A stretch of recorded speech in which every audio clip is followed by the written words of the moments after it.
Hey, All right. Nancy. Hello. Not Hello. I'm way over here. What? This thing do got a mind its own, man. Oh my gosh. Look, this thing is crazy. All right, you guys. Hello, hello. Welcome to another episode of 1 Hour Girls Talk. Here we are. Look, ladies, we made it to another week, another day. Yes, we did. Yay. We are here. So this week is all about mental health. On Monday, we had quite a few different topics. I feel like we did a nice little deep dive and got into some really deep issues. A much needed conversation. And you know, I learned something. Look, I told y'all every week I'm learning some things. Um, for sure. When y'all sharing, I'm learning. I'm Oh, learning a yeah. lot. Not a bad thing. It's not a bad thing at all. So I don't want nobody to think, oh no, it's because it allows us to have the conversation because that's why we're here. We're here to have that conversation. You know, it's just I enjoy it. I absolutely enjoyed it. Now, if you are watching right now, make sure you go and share this on your social media. If you're watching on Facebook, go and share. We would love for you guys to share this out.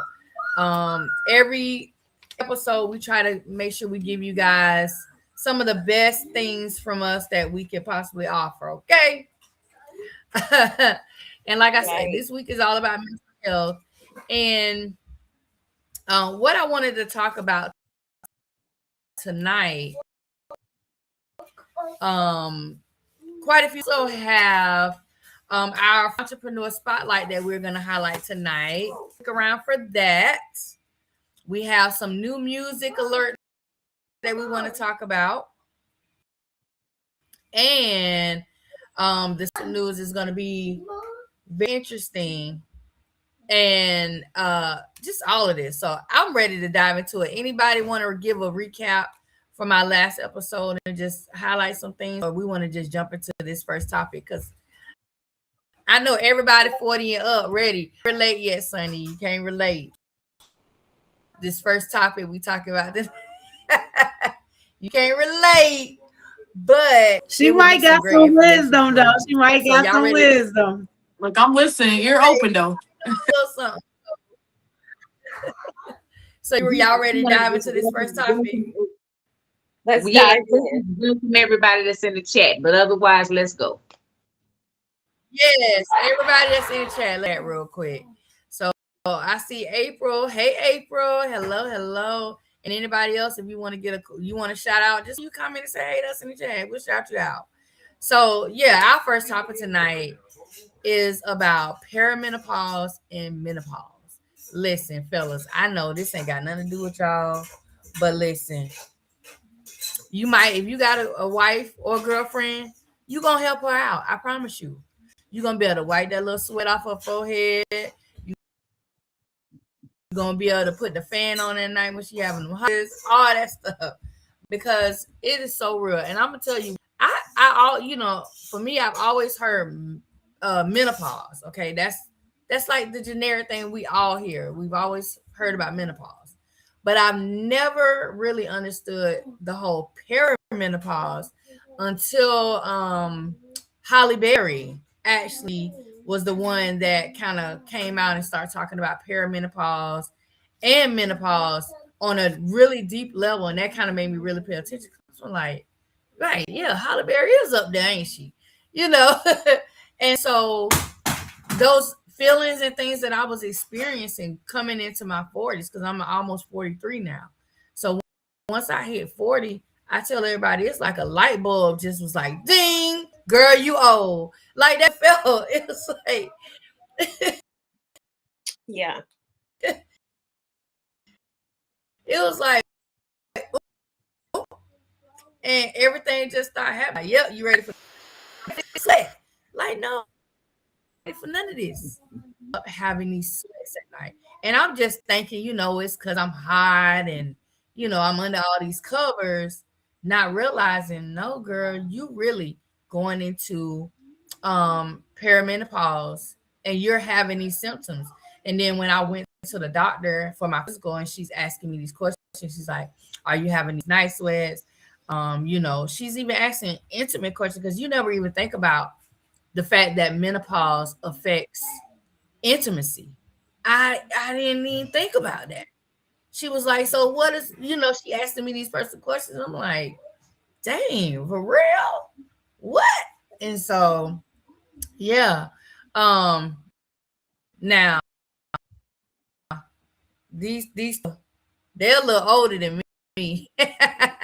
So I definitely want to hear what you, because I'm only at the beginning. I haven't even scratched the surface of what's to come. So you guys definitely, this is your conversation. Me and Sunny gonna sit down here with our little young selves and learn. Well, I'm 51, and I had my uterus and fallopian tubes removed at 46 because I had been having 3 menstrual cycles since I was about 16 years old. And my children are I have a 17-year-old and a 25-year-old, but at the time they were a little bit young, of course. But children pretty much grown, meaning that I didn't want any more children. My tubes were already tied. And people don't realize they can unravel and fuse back together. Even if they burn them, clip them, they still can fuse back together after about 9 years, and you have a mystery baby. And so I was thinking about that. And I also was thinking about, why are you walking around anemic, uh, passing out, having to get blood, having to get ferritin, which is iron, IV, when you can just take all that mess out? You don't need it no more. Why are you continuing to torture yourself? And so that's when I had it. But I always make sure you keep your ovaries, because you want to make sure that you keep that estrogen flowing in your blood, because you want to stay soft. You want to stay feminine. You want that voice to stay soft. You don't want to be walking around, hello there. And you don't want to start getting hair. A lot of times we're already a bit hairy, but you don't want to be walking around with, full beard, and there are disease processes that cause you to have those type of things anyway, but you don't want to cause something that you could prevent if you just keep your ovaries, even if you can't keep with one, because sometimes you may have one that's prone to getting fibroids. You may need to get rid of that one, but if possible, try to keep one so you won't have to take any estrogen, because estrogen, taking man-made estrogen, has a tendency to cause different forms of cancer. And so you want to decrease that as much as possible. But I don't really have, it's not too bad for me. And then I am still a bit anemic. So most of the time I'm cold, like heating blanket. I'm very rarely with sweats and things like that. But I have other signs and symptoms. Like I have the fog, I have the memory. Sometimes I'm talking to somebody in the middle of the conversation, I have to say, what was I saying? And I hate that. And my children will even say, Mama, you just right here rambling like somebody ain't got a bit. Write down what you want to say to us so you can get your point across. And my daughter even said, how long is this gonna last? So I had to tell her, it's it's menopause, and people don't realize it's post-menopause. Sometimes you go out of menopause and got dogged, you go right back in it. You go right back in it. So you really, and see, we will have babies in our 60s in my family. My grandmother had her last baby at 63. So we have babies until our body stops us. She had 9 children. Then I had another grandmother that had one at 61. So not her mother, but her mother's mother. So we have to be very, very careful with these type of things in my family. And so yeah, I'm just grateful, like I said, that I do have both my ovaries. But that menopause, perimenopause, menopause, all that, and then you have to deal with some people with the vaginal dryness. Also, the lining in the vagina becomes a bit thinner, so it can become painful. So you need your lubricants and things like that. You just have to be aware. If you go to a doctor and they don't ask you certain questions when you get a certain age, you need to find a new doctor. And I always tell women that If you go to your doctor and you start telling them signs and symptoms that you're having, and they seem like they clueless, don't know what to do, you need to find you a new doctor. You need a well-informed doctor, because every doctor is not trained or comfortable in treating someone that is going through perimenopause and menopause, and there are specialists who handle that. So that's my take on that. As for me, I started going through perimenopause when I was 40. And I didn't know what was going on. The night sweats, my eating changed, my everything changed. Now the hot flashes started coming when I was about 42. So by the time I was 42, I said, "Oh, okay, I'm going through menopause." So, but by the time I was 59, I had moved to LA. I said, "You know what? I'm not going through this anymore." So I went to my gynecologist and I got the hormonal pellets and never had another problem. No more night sweats, no more hot flashes. I believe in going to the doctor for everything. So when my gynecologist told me, "Look, this will help you," I said, "Put however many of those in my butt that you need to put," because I could not do it anymore. I mean, I remember driving one day and I had my granddaughter in the car and she was only about 3. And I was having this hot flash. I whipped my wig off and threw it on the seat. And my granddaughter was like, "Oh, Glammy, put your wig back on. You're going to make somebody crash." I said, "You know what? I'm not doing this anymore." So I hear what a lot of other women are saying, but I nipped it in the bud. So and after that, I mean, I had no more issues. Once I got the hormonal pellets, like 3 days later, that was it for me. So for me, so I just recently had a hysterectomy. But I think the perimenopause for me was not so much the sweats and stuff, but my emotions were all over the place. And then in the midst of that, and I didn't know that this could happen, and I don't know if all women even know that this can happen, but my uterus prolapsed. Mm. And so I was trying to figure out what was going on and why was this piece of my interior body trying to come out. I didn't know what was going on. And so my period had stopped. I wasn't having that. But I was still having like the cramps and stuff, but I wasn't having it. So, I was talking to my doctor and I was like, I don't know what's going on. Like, pieces of my body trying to come out of places it shouldn't. And like, I'm not having no more kids. My tube side, my kids, all adults. Like you could take it, just take it. And so I went and had the hysterectomy, and that's when the hot flashes started. After they took my stuff, my uterus. That's when now I get the hot flashes. I wake up in the middle of the night. My pillow is wet. I'm trying to get naked because I'm hot.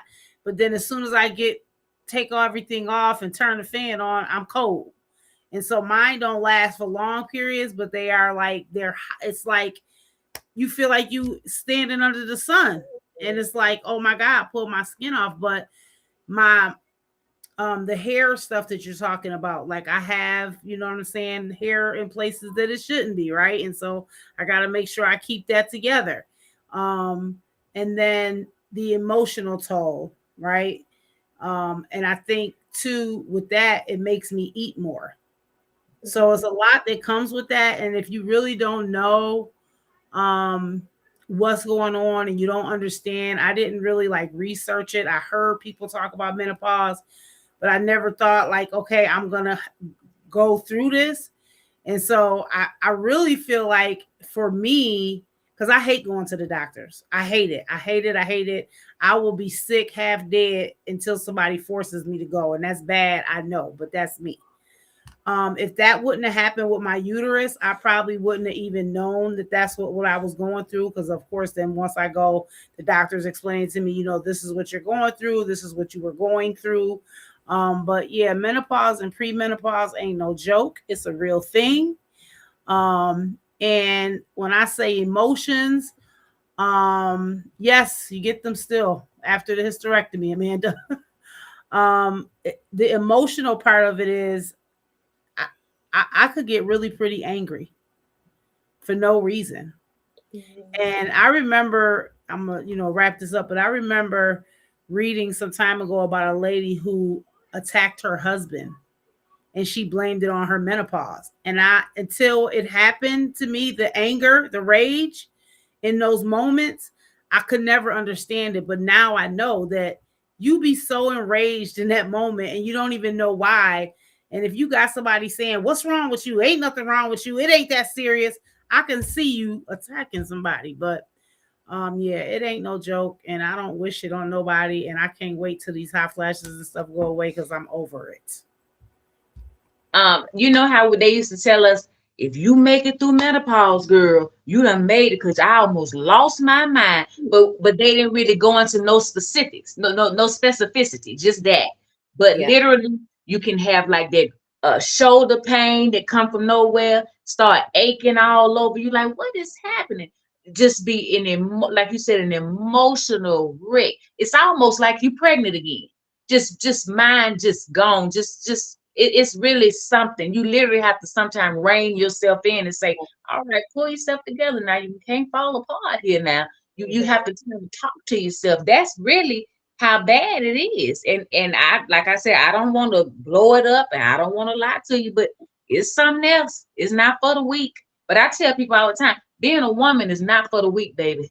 Being a woman is not for the weak. We go through so many different stages throughout our lives, literally until we leave here. We are going through various stages. So yeah, you have to be geared up and prepared and done your research and be ready for it. Yeah. Most definitely.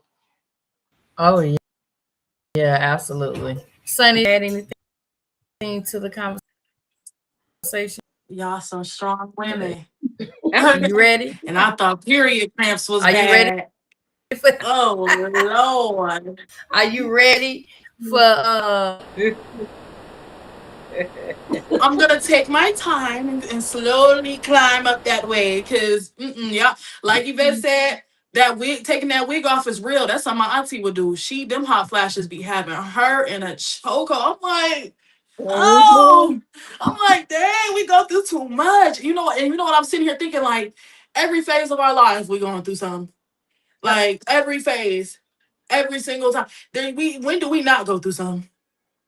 But y'all some strong women and y'all got it, y'all got it, and keep pushing forward, and I'll be there eventually, but not too soon. Miss Kanika, yes, ma'am, that shoulder will take you to the grave. You have to, let me show you what you got to get. Get you some of that pure magnesium oil. Maybe they'll sponsor us. Get you some of the pure magnesium oil. Out of your And hand, she got that right there. spray it on there. You can spray it all over your body. pure And magnet baby, oil? it is a blessing. It's a blessing.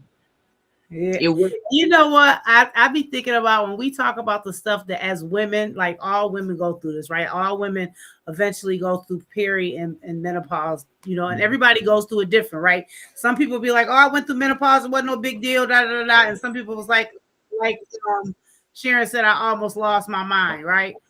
But every time we talk about the things we go through, men could not handle not a quarter inch of the things that we go through in our bodies. And we still come out on the other end stronger. Stronger. You understand? We are some bad mamma jammas. When God made us women, he made some diamonds, diamonds, diamonds. And you'll have some men to be like, "Oh, it can't be that serious." Oh, it is, and that's why I like that little machine they got that makes the men feel the pregnancy when people was in labor. I love that, and that just tickles me to my bone. Like, yes, get them, because y'all just don't even understand. And not to mention, Dawn, that while we're going through it, we're still functioning.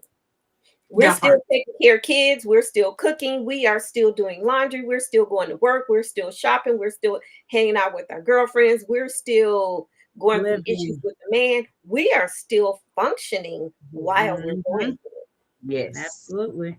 I feel like a man's biggest downfall right now is just them prostate exams. That's it. That's all y'all got for real. Y'all don't even got much going on for real. That's it. That y'all be scared of that. Like it. Hmm. it's like imagine you losing your uterus. You know, like having it that's deep. It's regular practice now, but it's really deep though. You know, like life come through there. So it's just like, there's so Yeah. many things you're connected to that part of your body as a woman for so many different reasons, not just a sexual organ, like it means it's deeper than just that. So just having a issue where it's like, okay, I got me taking it out is probably the best way to go about it. Like, dang, you gonna take your uterus out? Like a hysterectomy, just nothing right there. So I'm thinking, I'm like, it's just nothing. I can't imagine it. So, Right. man, like it's we some tough. We some what you say, strong mama jammas for real. Yes, we are. Got to think about it too, because once women go through that, like especially now you're removing the one thing that really identifies you truly as a woman. Uterus, that birthing canal, like all of that. Once you remove that, a lot of women do go through that identity crisis issue. And that's why I wanted to kind of talk about this during this mental health, because definitely, women are dealing with the mental aspect of it, because now your body is changing. Just the one thing of menopause can make a woman feel unattractive, Right. because Hmm. it decreases sex, it does all these different things, so it affects the mental health in a huge way. So Yeah. that's why I really Yeah. wanted to bring this discussion out. And this not gonna be the first time that we talk about this, because I want to really deep dive into it, um and talk about some other things. But what I want to do now is I want to go into our Women in Black History moment, because I want to talk about someone who has made some great strides and done some things in the medical field, for Black nurses. And her name is Mary Eliza Mahoney. This may be a name that you possibly have never heard before. You may have heard before, but if you haven't, I'm going to tell you a little bit about her, okay? And again, her name is Mary Eliza Mahoney. She was the first African American to study and work as a professionally trained nurse in the United States, like in the whole United States. Okay. In 1879, she was the first African American to graduate from an American School of Nursing. In 1908, her and two of her colleagues met in New York City, and they founded the National Association of Colored Graduate Nurses. The three of them worked to improve access to educational and nursing practices and to raise standards of living for African American nurses. The National Association of Graduate Nurses played a foundational role in eliminating racism, discrimination in the registered nursing profession, and an increase in the acceptance of Black women into medical positions, as well as the integration of their founding organization with the American Nurses Association. This prompted the dissolution of the organization in 1961. So, what the organization that she created, the National Association of Colored Graduate Nurses, ended up integrating into the American Nurses Association. She was also inducted into the American Nurses Association Hall of Fame in 1976 and in the National Women's Hall of Fame in 1993. So some amazing accolades, you guys. Um, It's and so, definitely. sorry. And so, yeah, so that is Mary Eliza Mahoney. And this was some, honestly, I didn't know about her. That's why I said research, and I wanted to find women in Black history that weren't just our typical. We know what Rosa Parks did. We know what, what Harriet Tubman did. But let's talk about some of these other women that have done these amazing things in Black history. Right. What? Another thing, so usually we do like a celebrity gossip kind of segment. But what I wanted to do for this portion, instead of doing like celebrity gossip news, I wanted to kind of highlight some things in mental health. So, and I want to talk about some of the key things and trends that are happening right now in the mental health world. So there has been declining well-being. So right now, only 29% of people will rate that their mental health is excellent. Okay, that's the lowest it's been in 5 years. So only 29% of people are saying that, oh, my mental health is excellent.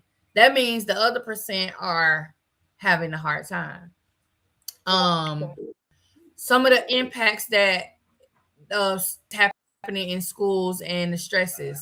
There have been high stress in early adolescence, so ages 11 to 14. And it's being linked to future depression. And some of the experts are calling for school-wide culture changes rather than just individual coping strategies.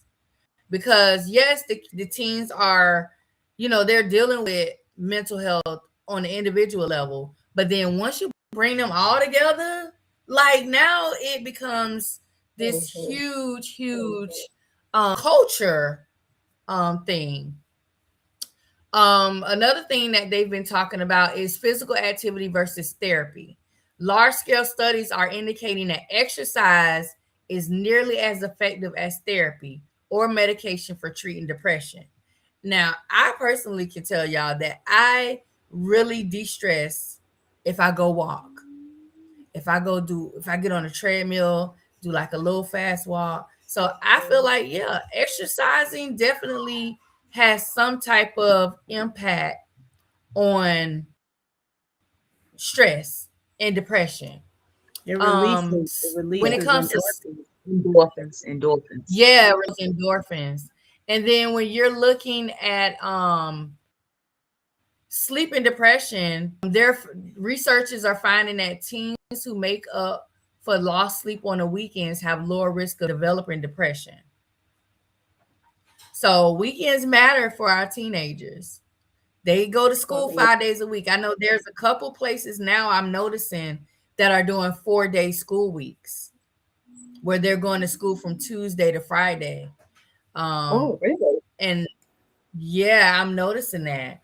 It's not a whole lot of places, but there are some counties in certain states that are doing that. But you know what I'm thinking, like even with the schools, possibly changing how many days they go. And I feel like a lot of the mental health with our young adults has to do with all of this social media. They don't have coping skills how to interact with other people, live people, because they're in their phones all day. They're playing games. They're talking to people that are behind the screens. It's sad that our kids don't even know how to go outside and play. Like they literally in the summer, you are forcing children to go outside and learn these necessary skills that they need to cope with life on life terms. Right. And so, mental health has always been there as something we haven't talked about, but now we are. And even now, teenagers don't want to say, I feel depressed. We see a lot of kids who, before the parents even realize what's going on because the child has hid it so well, unfortunately something fatal happens, right? Or we're not really paying attention to our kids because we're so busy in our life struggles, or maybe we're depressed, we're having anxiety, we going through whatever, we missing all of the clues with our kids. And so, I don't know. It's just, I don't know Like, even, with those minor changes in school, if we don't get these kids off these devices so much. I love that a lot of the schools here in Buffalo now take the kids' phones when they come in school. They get it put in a pouch and they get them at the end of the day. They need to learn skills how to actually talk to people, a live person, right? Because that can be depressing, just talking to somebody behind the screen. As a kid, I could just imagine, I'm an adult and I get depressed from working from home sometimes, just being on Zooms all day, like not having like that contact with another person. Like, it's, mental health and depression and stuff is real. And if you don't pay attention to the signs, it can really lead down a bad road. So, I mean, I hope that, for the schools that are doing that, it helps. But there's a lot more that we have to do to tend to our children's mental health, because if we don't attack these other things, it's not going to change and it's going to roll into something bad. Right. Worse. I'm going to say worse. Right. Yeah. I'm like Amanda said, I literally almost has like workshops with my children when they were coming up, where we would practice. Okay, if I say this to you, what do you think you should come back with?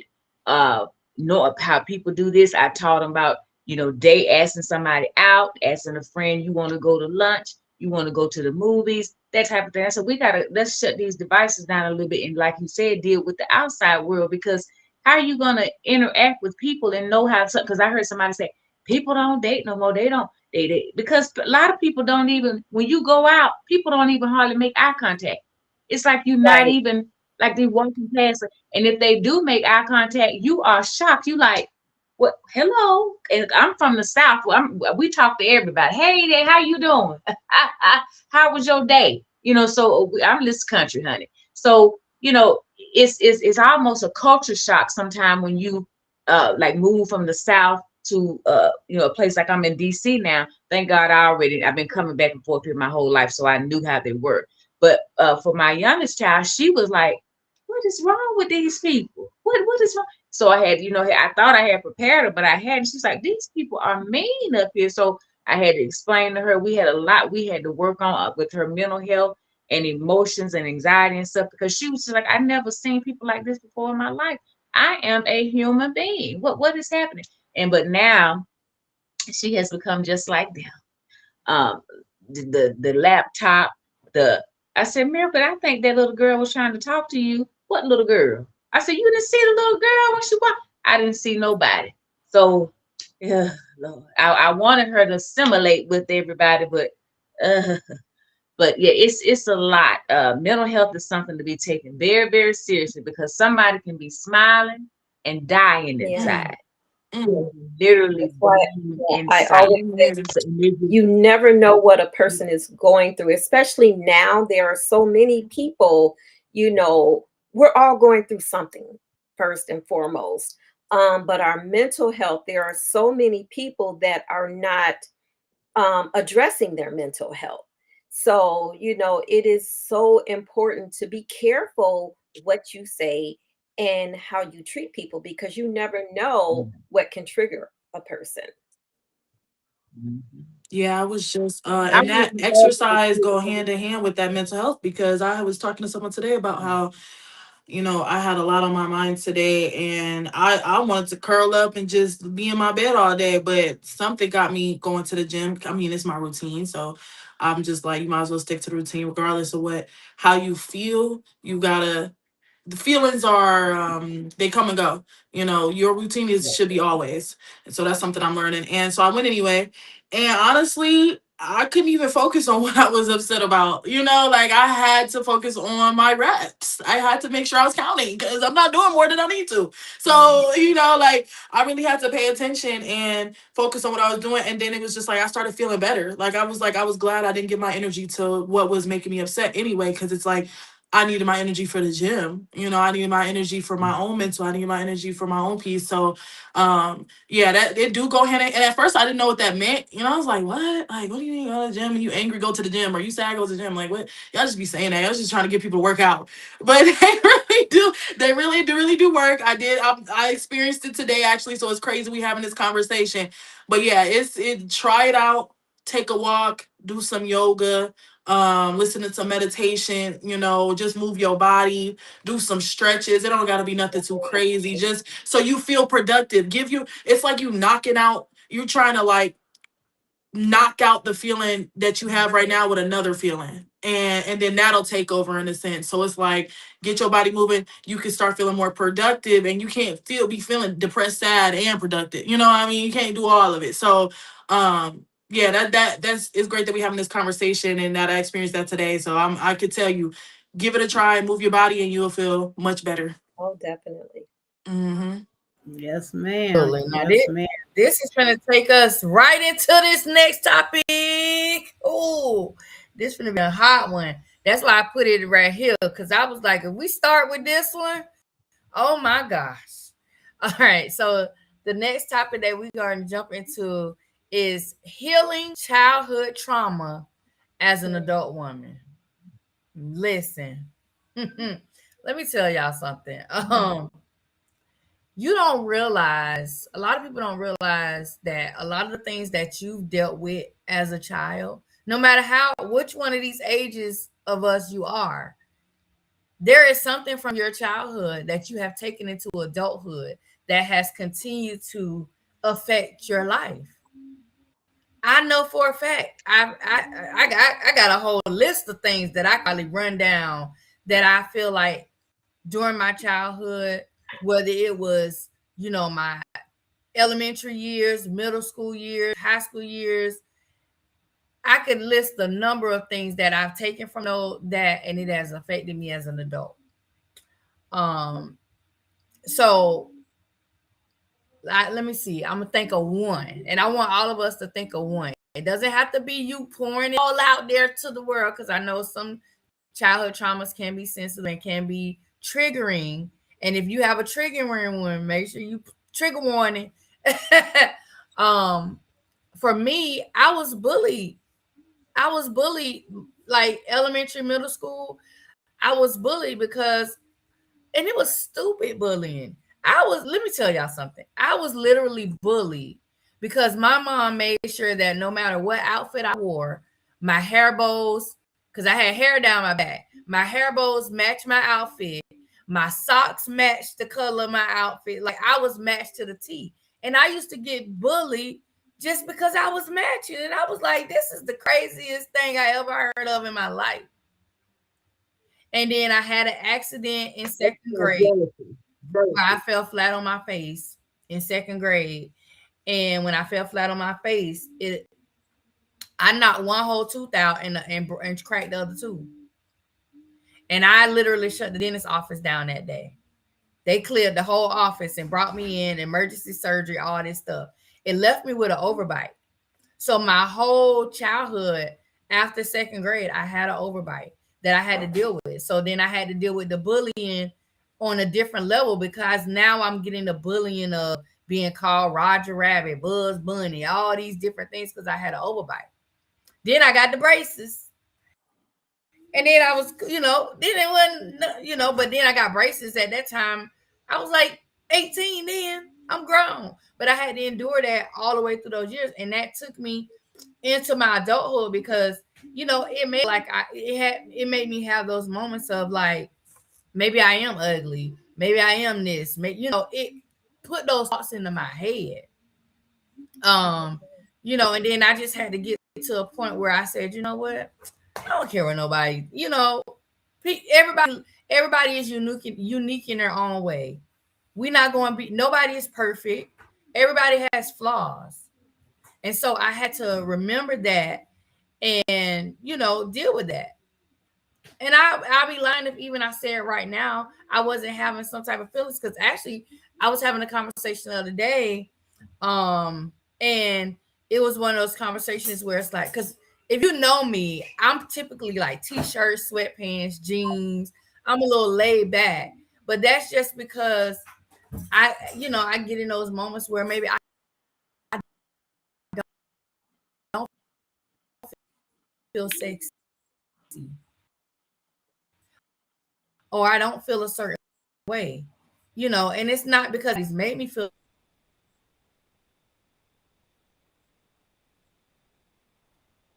past and you bring that to the future. I'm trying to deal with that. And then of course now, you know, all eyes on me because I'm doing dialysis and stuff, and you know, people really watching me because like, oh, is she sick? Is it because of this? Is it because of that? And it's like, oh my gosh. So I'm trying to make sure I don't look sick, make sure I look cute. And it's all a mental thing because all this time I'm hearing people saying, "Oh, you look this, whatever." Like I was in a whole marriage. If anybody knows, I've been married twice. My second marriage, one of the things that he said to me was, "I don't like how you dress. I don't like your clothes." Like I was wearing these clothes and dressing like this before we got married, before we met. You saw me in these same types of clothes, and now it's unattractive to you and it's ugly to you. And but I had to know that wasn't really what it was. That was, you know, it that was the devil. That was just a way to get and eat at what the devil knew that would affect me and what would take me down and try to depress me. I mean, you know, and once I realized that, I said, you know what? I had to ignore it. I am who I am. If you can't how I am and who I am and how none of that, then maybe this is not where you need to be. And you know, I'm not no longer married, so here we are. But yeah, so um definitely we have to heal. I've never tried. So honestly, I've never tried therapy for my childhood trauma. Like that's not even the extent of my childhood trauma. That's just some of a little portion. That's like a little corner over here of some of the things that I dealt with. Because I've dealt with things in the church. You know, we always feel like church is supposed to be our safe space, but I've dealt with things within the church house that you know would be unbelievable if I explain if I told you. I've dealt with things within my own family, you know, that happens. And you know, that's one of the things a lot of people don't like to talk about is family childhood trauma. Oh, it's at the, you know, you talk about it, you finna embarrass uncle, you finna embarrass auntie, you finna embarrass this person. And it's like, well, when are we gonna talk about it? Well, maybe you need to wait till they dead. No, why we gotta wait till they dead to talk about it? I want to talk about it now. Right. Let's not wait till they dead. No, let's their actions now of whatever it is they've done. You know, and I think a lot of families miss that. And that's what, you know, when you find people arguing and having friction, a lot of times it's because of sorry y'all. A lot of times it's because of the childhood traumas that have taken place within family dynamics. And let somebody else because you know they getting You know, riled up over here a you little know, bit. it's interesting. It's interesting that you say that about within the family. Um, I've been through a lot of childhood trauma and never went to therapy, but one of my most traumatic childhood traumas was when my mother tried to drown me when I was 12. And so I have a fear of bodies of water. I love the beach. I lived in California. I live in Florida. I love the beach. But will I get in the water? No. So when I moved to Florida, I bought a house with a swimming pool. It's a small pool, but I told myself I have to get over this fear of my head being underwater. My mother is gone now. So I was never able to get closure, you know, with my mother about that incident. So I said, you know what? I'm going to get my closure in my swimming pool. So I had my swimming pool finished. I finally got in the pool. Now I hang out in my pool. But one day I said, okay, I'm going to put my head under this water.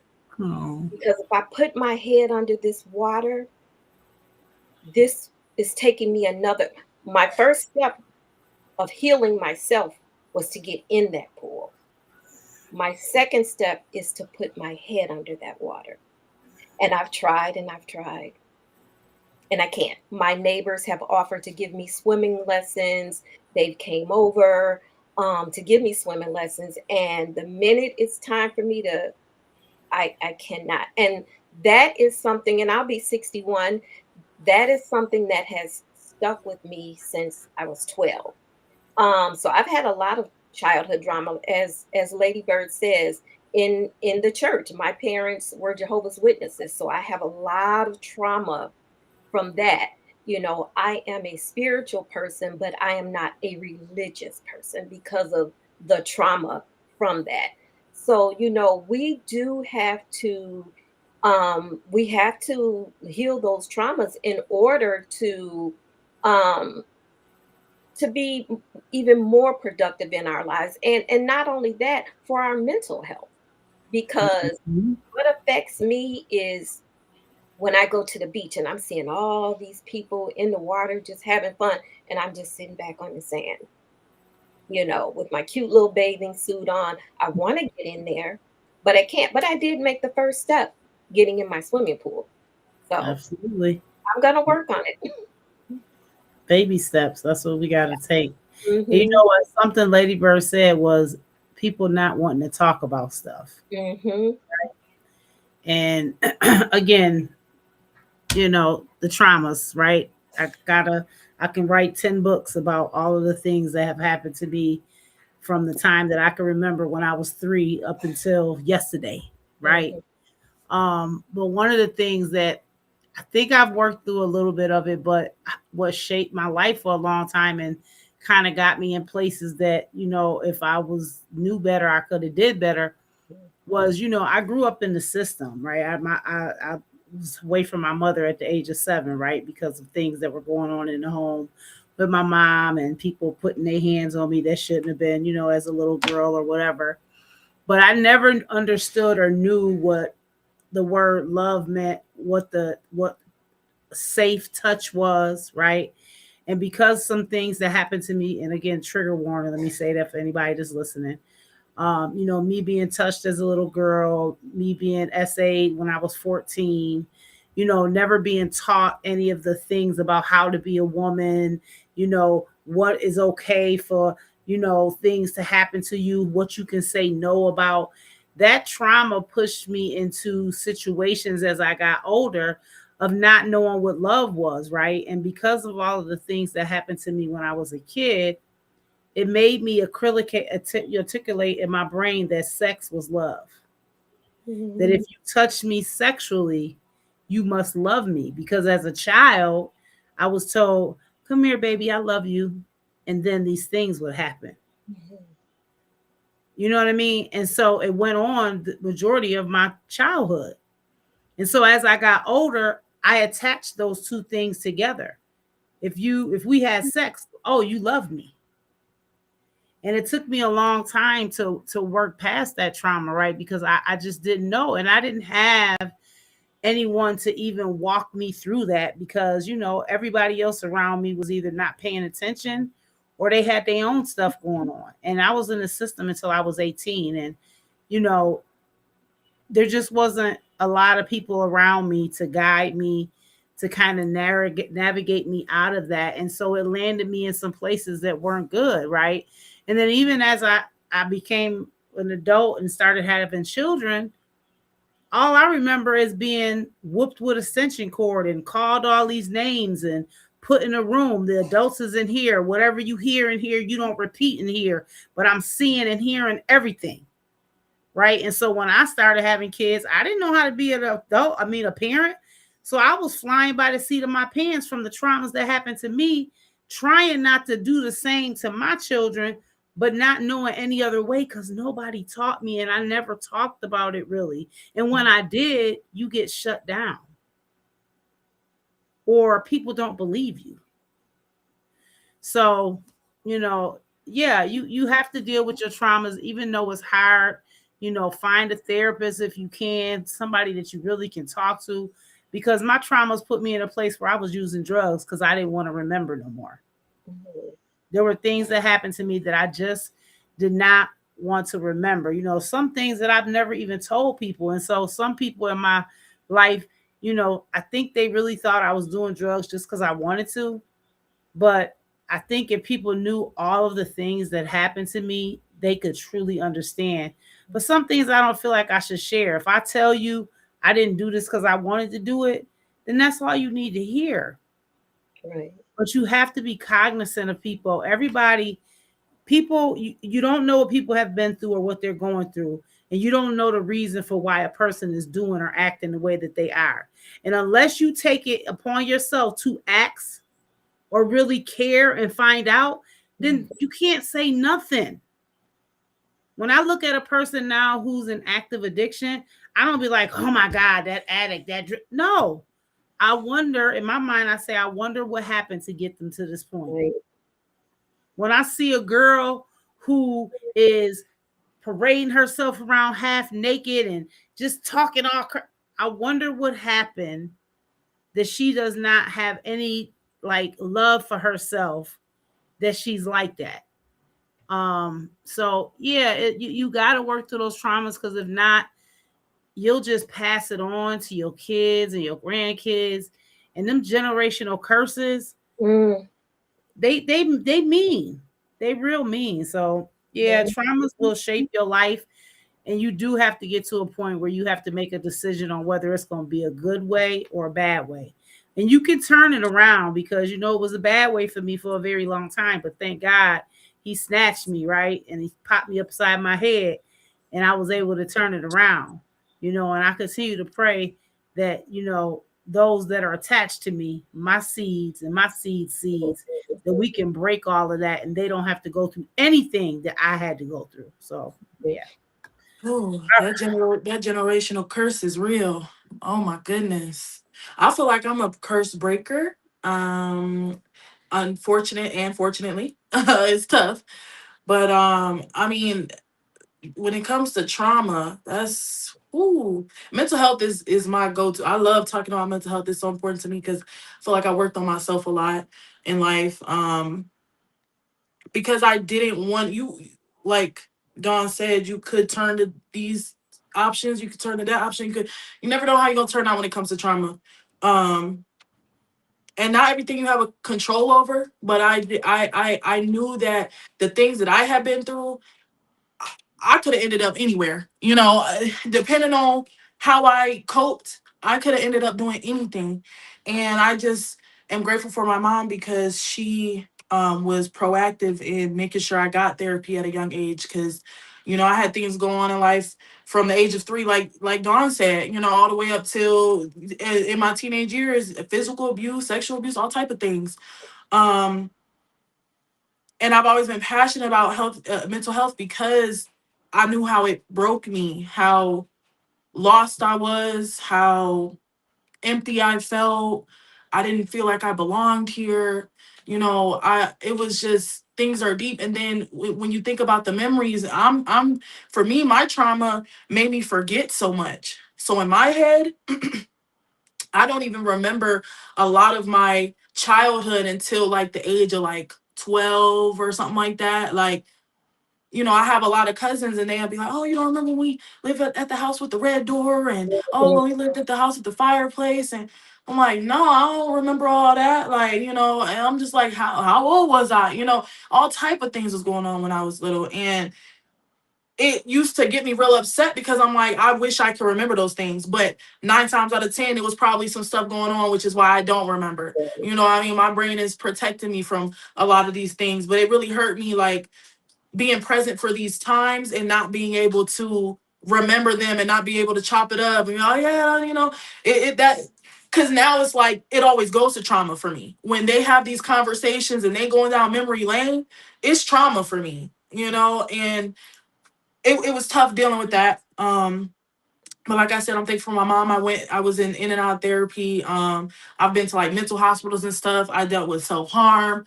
I dealt with some like drug abuse. Not an addict per se, but just trying to figure out what I was gonna cope with. I went the self-harm route, unfortunately. But I did dabble in different things, and it was a tough road. and I just knew I deserved better for myself. And I'm the type of person that like to help the next person. So now when it comes to my trauma, I think of it as like I had to go through these things to help the next person. Not Right. everybody can do that. Not everybody. I feel like there's people who get help and there's people who are the helpers, and I feel like God knew I was strong enough and that I was going to take the routes that I needed to take to be able to turn this into something else, like Dawn said. Like, I'm not letting it defeat me. I know I have a bright future ahead of me. I know I'm smart. I know I'm beautiful. I know that I'm a good person. And I would not want to waste that on depression, on trauma, on, hurting myself or, doing anything to myself, outside of what I need to be doing. So I just turn it into helping the next person. I have so much experience in like mental health and coping skills and therapy and what works and what doesn't, more specifically for me, but I can give you resources. I can tell you how many different things I tried and stuff like that. You figure out what worked for you. But for me, it's like I had to turn it into something else. I couldn't, it wasn't even enough to just get over it for myself. It wasn't even enough to just be like, oh, I'm going to therapy and I'm working on, I'm doing my shadow work, I'm doing this, I'm doing that. Like, no, my outlet has to be to help the next person because it just don't feel like enough. I feel like I didn't go through all that just to have to go to therapy, like, and have somebody talk me through it. Like, no, there must be something. I have to go through this process. I have to go through all of these things so that I can help the next person. And that's how I cope now. Anything that happened in my life, I just chop it up to it happened for a reason. Mhm. Whether I understand it or not, it happens for a reason. God to give me clarity down the road. He might give me clarity today. Ain't no telling, but I'm not gonna let it defeat me because I know there's a reason behind this. I might not understand it. It might suck because that was another thing I dealt with. Is like it's easy to say, oh, the reason behind it, but then you question a God like, what could the reason possibly be? Like seriously, like are you serious? Like there's no way. Like why me? Like.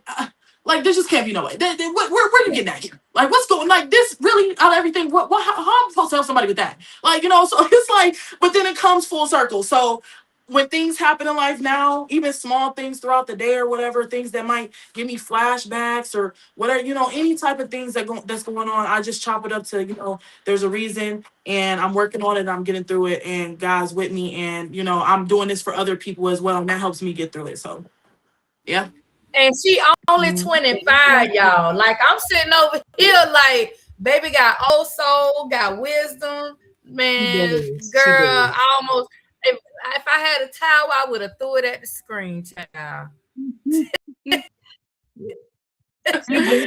definitely is an old soul, but it seems like these traumas. I tell people all the time, and sometimes they'll look at me crazy, but then sometimes they say, "You know what, Peaches? I think you're right." A lot of the trauma that we deal with, we already had it. It was in our core, it was in our being. Because we think about where we come from, our people have had so much trauma. There was never no therapy, nobody to even say, you know what, we did y'all dog dirty. Dog dirty. He go y'all's check every month, and your children gonna get checked. They children gonna get checked. They done told everybody else that they trauma, and they sorry for putting them through their trauma. They give them they check every month. They people's people they check every month. Some of them done receive $85 million, excuse me, $1 billion, and going to get more because everybody that can prove their lineage comes from that the first ones that they identified the trauma, they will receive reparations. These people have never even acknowledged what they've done to our people. So we come here with trauma. Yeah. And then you have other sources of trauma that's dumped on you, whether it's parents that had traumas on them. So then they think they got to beat you within an inch of your life with drop cords, switches tied together. You got to pick the switch out yourself.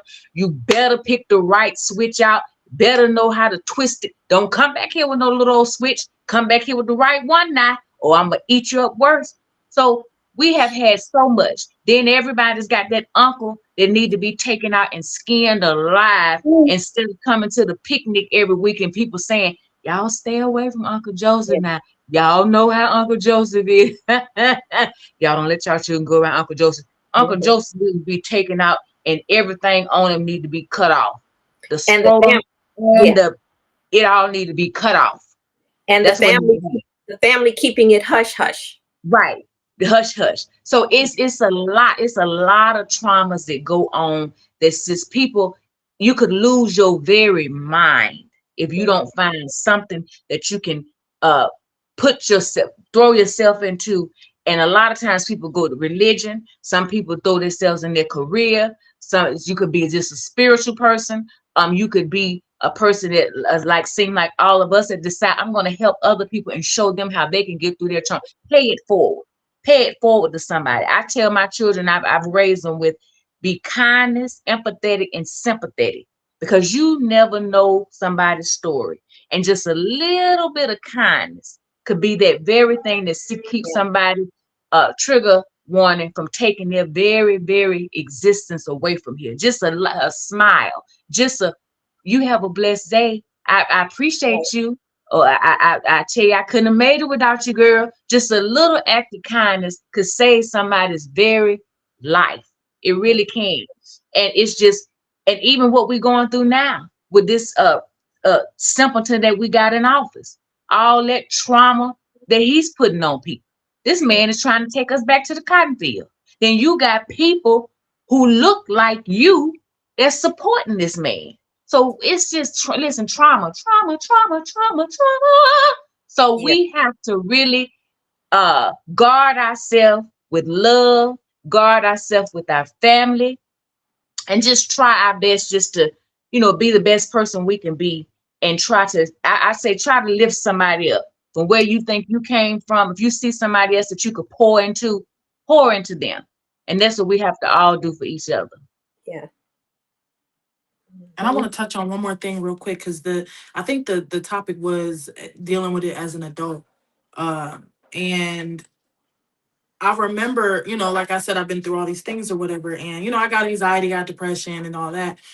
And I remember like getting out of the hospital one time. It was like the last time I went to the hospital. I went to a psychiatrist, and I was telling her like some symptoms and stuff. And I was like, well, not symptoms, but I was just telling her some things I was going through mentally and stuff like that. And she was like, "Sound like you have PTSD." I'm like, PTSD? Like, I'm like, that's what that was this whole time? Like, that's what that, because I'm telling her about these nightmares. I'm having flashbacks and it's taking over, and I'm literally going back there, like, not even seeing what's in front of me, literally back where I was at, And I had a partner that I had like shared like some dreams with, and we was both like, and I had told him, and he was like, why didn't we think of that? Like, what? I'm like, so it's like, even as an adult, you're dealing with these things, it's still stuff coming up out about you.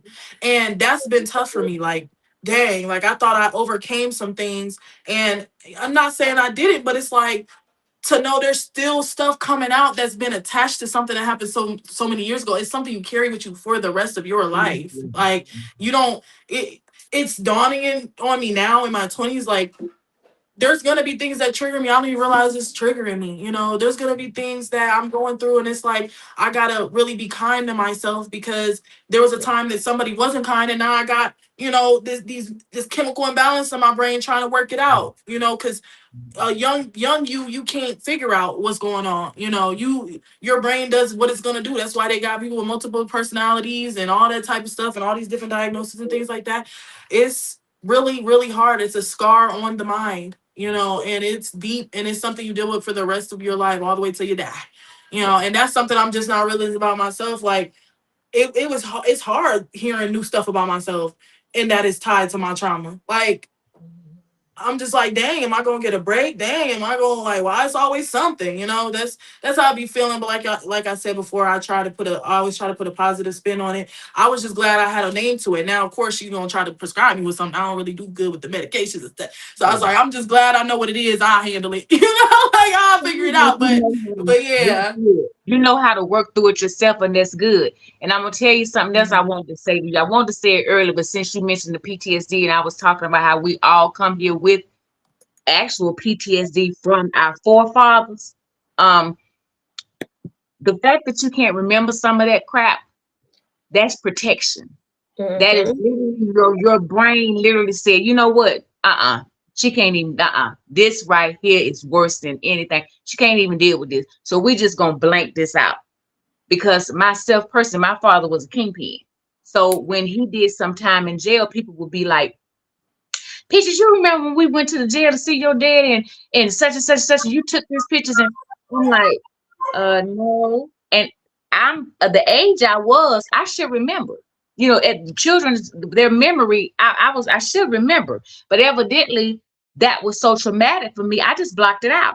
And when people would show me pictures and I would be like, huh, I don't have any recollection of it. And they would be like, yeah, because you remember we sat at the table and then we had got the candy bars out the machine and sat there and I'm looking like, I have no remembrance of it at all. So I definitely know what you mean about that, but that is literally your brain saying she can't handle this. We don't even want to put her through this. We just gonna shut it down.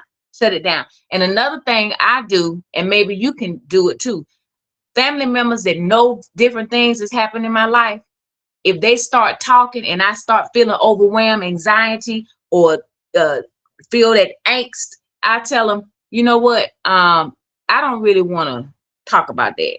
Now, no offense, I'm not, no harm in it, but I don't want to talk about that. And they literally know when I say that, it's bringing up some things. So I don't think it's any harm. Now, you may not want to do that, but I do. I let them know, yeah, I don't want to talk about that. That's a lot.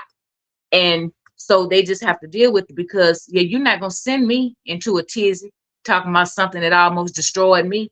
And I'm still working through it at 51. So no. And yes, you will have to work through this stuff for the rest of your very life. And I know that sounds horrible, but that's just a fact.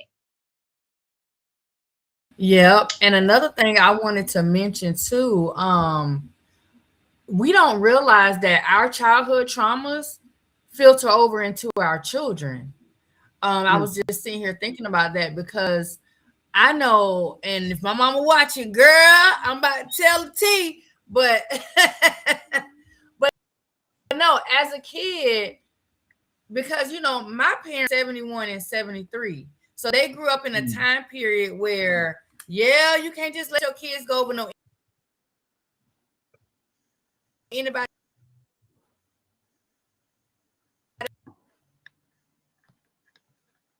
You know, in their time, them growing up as kids, their parents wasn't just letting them go and do certain things because again,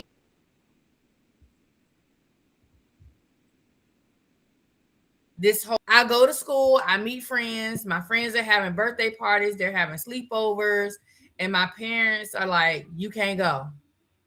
You can't go. You can't go sleep over. You can't go to their house. You can't do nothing. It was to the point where I couldn't even ride my bicycle outside of the yard. Okay. If you went to the house that I grew up in right now to this day, and we don't even own that house no more, there's a dirt path, a permanent dirt path around the house where I rode my bicycle in a circle around the house because I had to keep the gate closed. All my little friends in the neighborhood will come up to the gate. Can you come play? I can't leave the yard, man. I can't and then eventually as I got older, okay, you can ride your bicycle on the sidewalk across the street, but you can't leave the block. So I made it out the gate to the block. But that was the extent of it. I still couldn't go spend the night over no friend's house. So when I had kids, I said, you know what? I'm going to make sure my kids understand what they need to understand when it comes to going over other people's house, going outside, that whole street danger stuff, and that touches, things like that. I need you to understand that because what I knew that I never wanted to shelter my kids to that capacity that I dealt with. I could have easily been that one that said, oh no, you can't go do this, you can't do that, because that was what was put on me. But I had to say, you know what? So my oldest daughter, who's now 22, she got to go off with her friends. She went to sleepovers. She went to parties. And it was fine. She knew the do's and the don'ts. She knew if it wasn't right. Because there was sometimes when the kids would maybe they brought a bad kid to the party that was the bully of the bunch or something, and they bother her. My baby get on the phone, Mom, I don't want to be here no more. Come get me. And I'll be right there in that car and go get her. So, it wasn't like she had to just deal with stuff when she would go out. And even with my 11-year-old, when we were still in Florida, she would go outside and play with her friends, and she knew one thing: if somebody came up to you and said something to you that you didn't know who they was, you better run, you better get home as fast as you can, because they all stayed together as friends outside. So if one ran, they all ran. I said, you better go to the first house that's the closest one to you if it's danger, So the kids knew. And so that's what I feel like we have to really make sure our kids understand that, and try not to push our traumas onto our children. Let them live their own lives. Listen, everybody, as I hate to say it, but everybody at some point in life is going to deal with some type of trauma. It may not look like your trauma, but it's going to be some type of trauma. So we have to allow our to experience the life that we created for them, the life that they were born to live.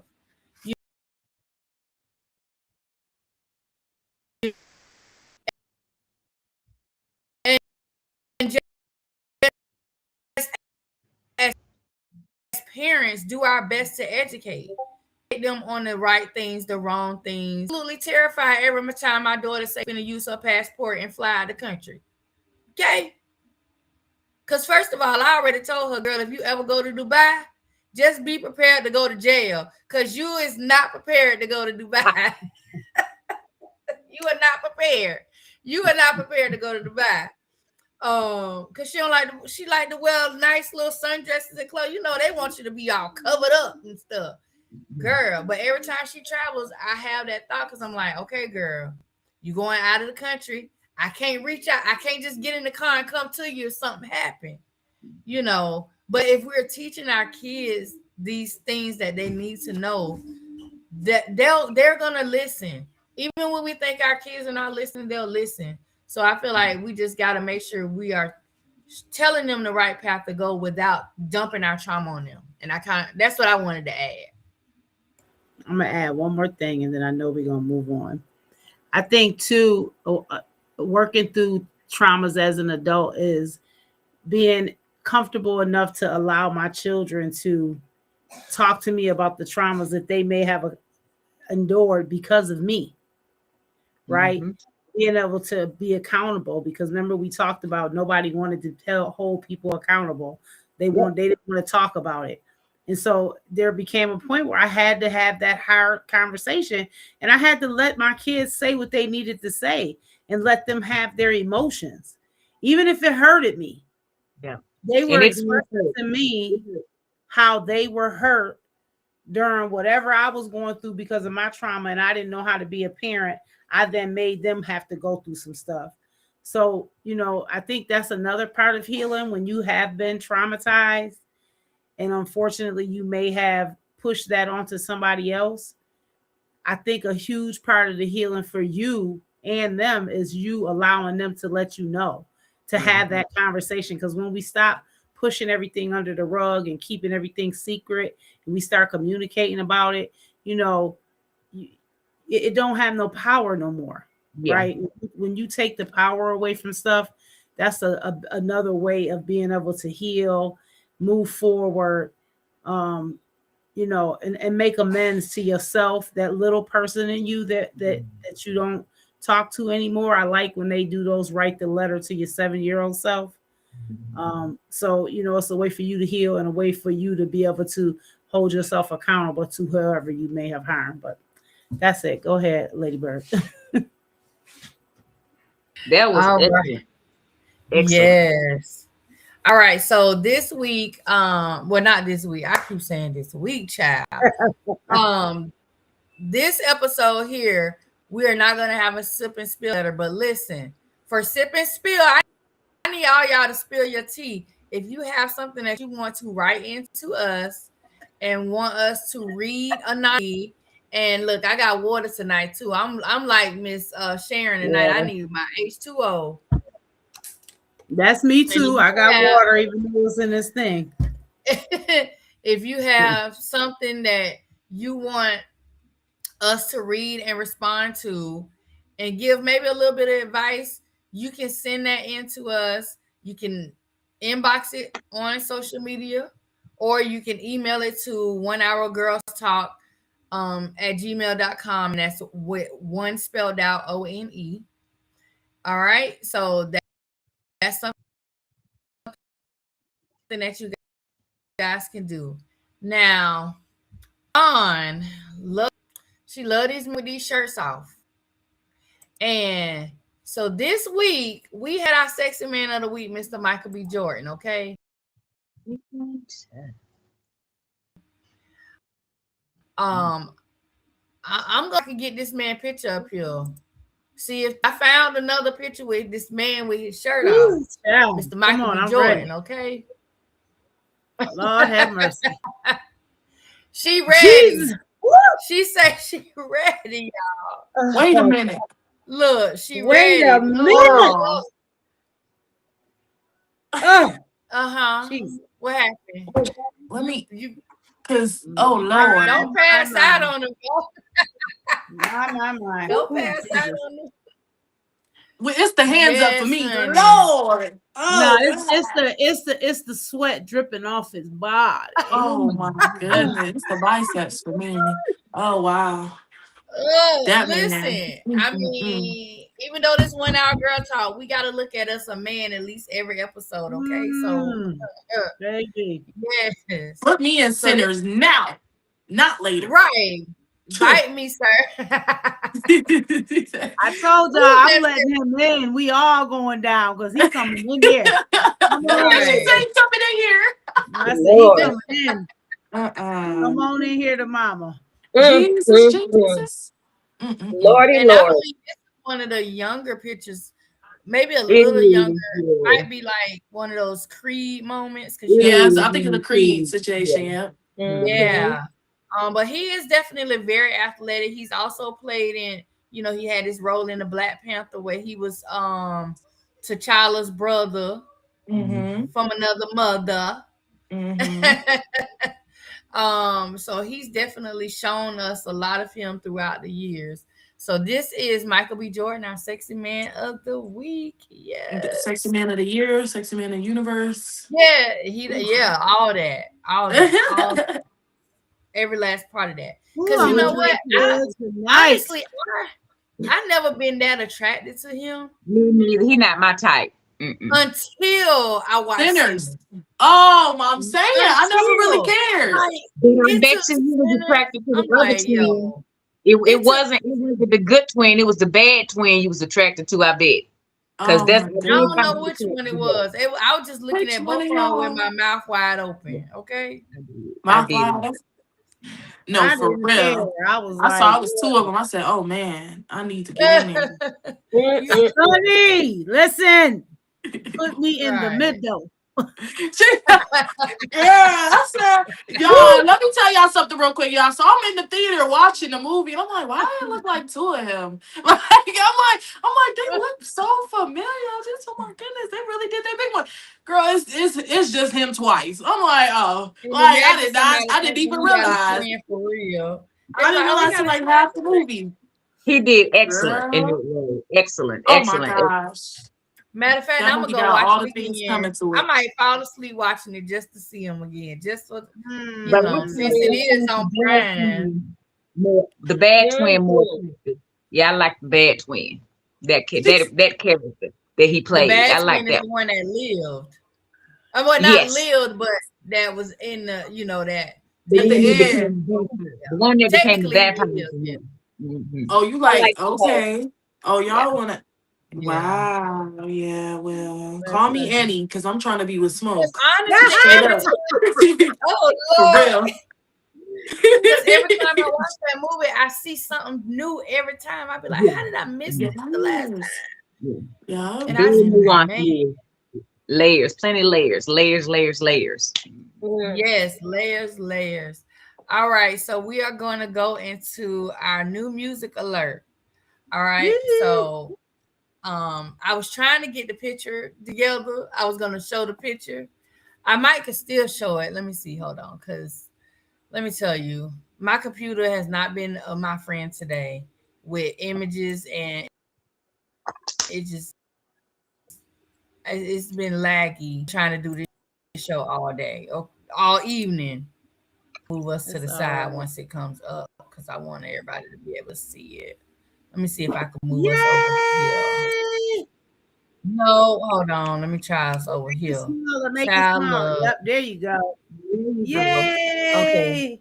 All right. So this is um our artists, new music, well, new artists, new music artists. Well, listen, that spotlight, okay?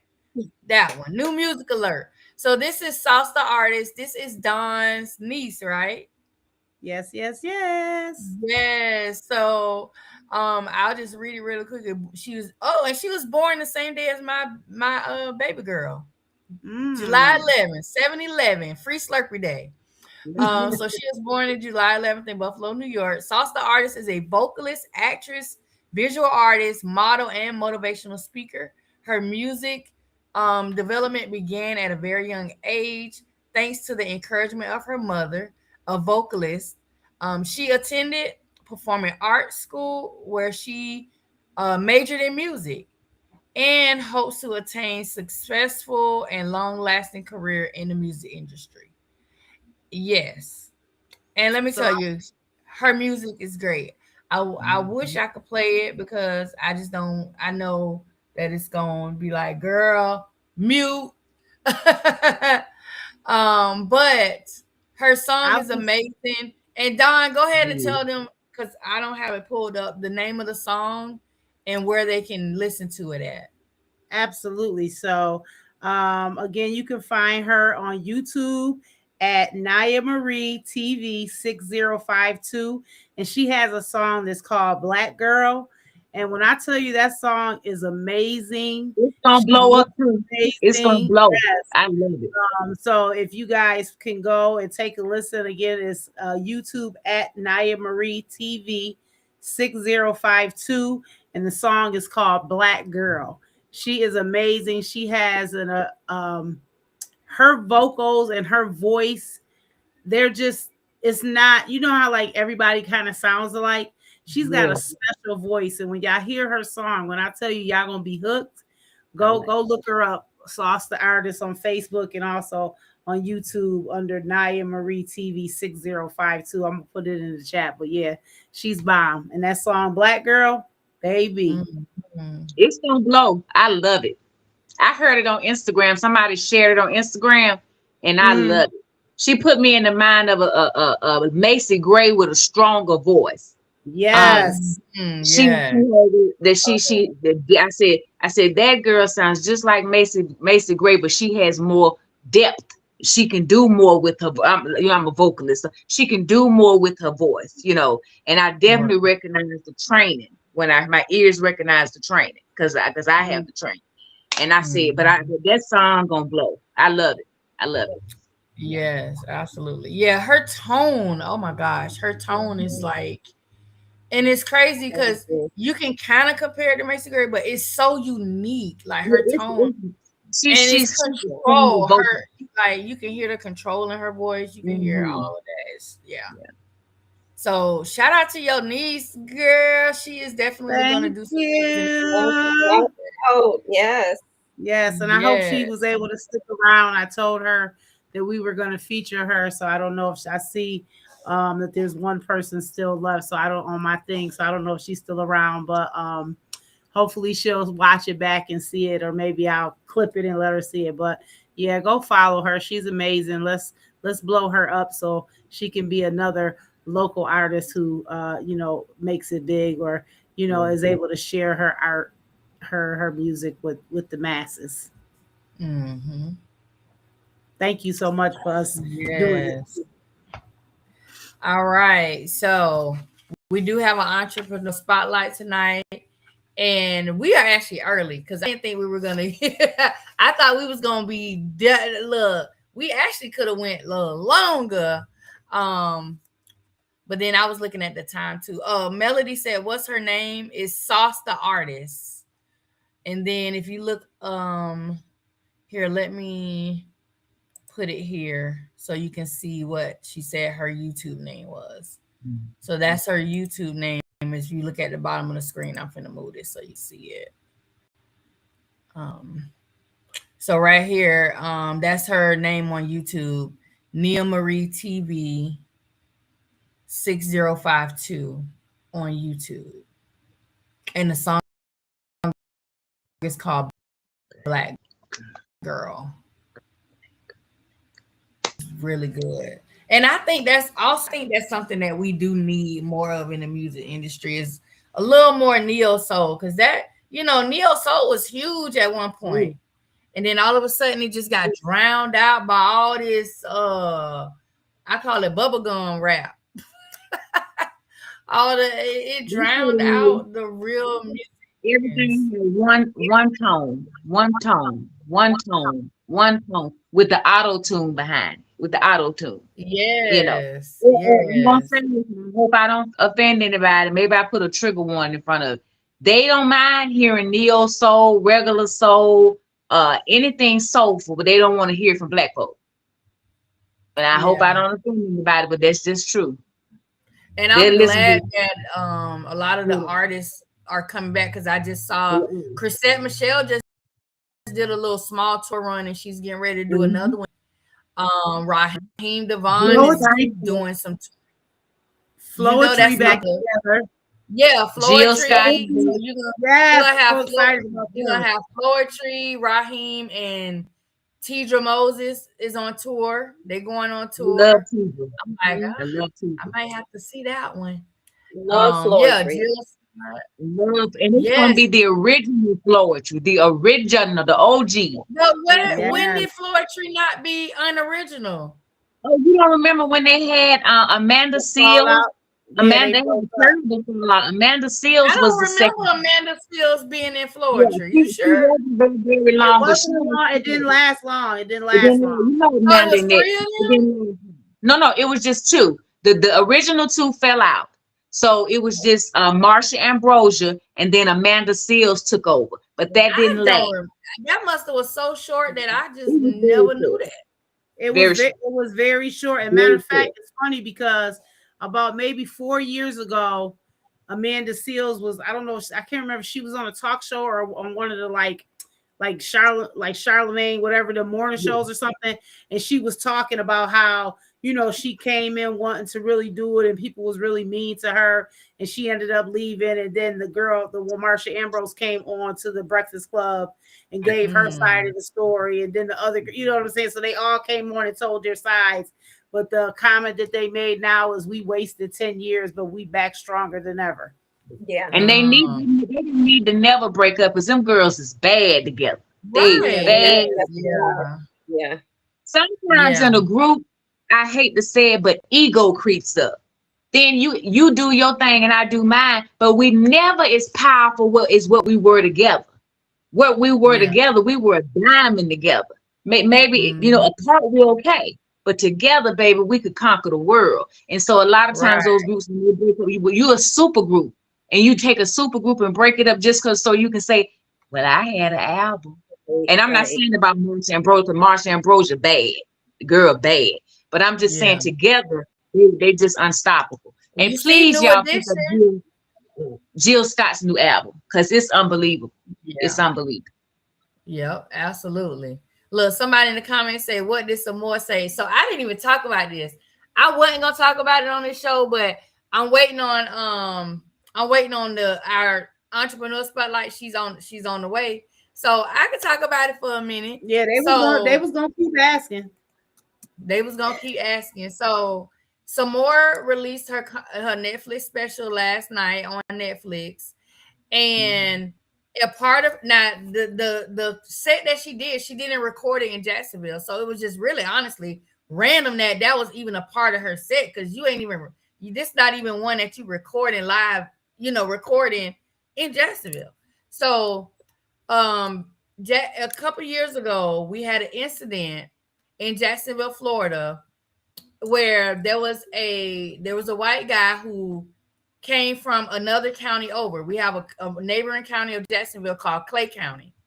He lives there. He came into Jacksonville with the intent to go to Edward Waters University /College, which is a historically Black college, okay, to unalive people.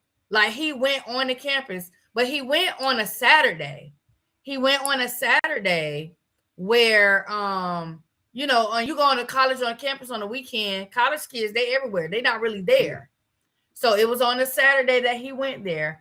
And when people start noticing him, because he went there and he parked in certain areas, security came around, and I guess security kind of spooked him. So he left. He went down the street. This is a street that I travel all the time in Jacksonville because, and I even went to middle school in this same neighborhood. Radical. So he there. They put a Family Dollar. There's a Burger King. There's a Dollar General. There's like a little, you know, the little hood corner store. Then across the street, there is a you know, we call them towers sometimes, where the senior citizens live. Like senior citizen apartments is across the street. So the ones who typically patron these stores are our senior citizens in the neighborhood. Okay. And so he decides he's going to leave the college campus and he's going to go down to the next block, and he goes into the Dollar General. It was either the Dollar General or Family Dollar, because I get them confused because they like right there. And he goes into the store and he just starts going. You know, he just starts going and he unalives multiple people. At this point, this is now considered a mass shooting. And everything, you know. And